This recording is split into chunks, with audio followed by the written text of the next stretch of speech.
Ito po ang tumakbo sa Owakita City ng Barangay Upper Langkangan papunta sa Proper Langkangan na may siminto daan walay wagwod.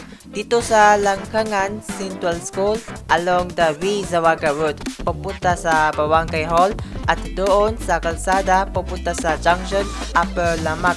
Umikot sa cemetery palabas sa Barangay Lower Lamag pupunta sa Misamis Occidental Provincial Capital at doon sa Barangay Lower Langkangan pag-exit doon sa Owakita City, Calamba Mountain Road.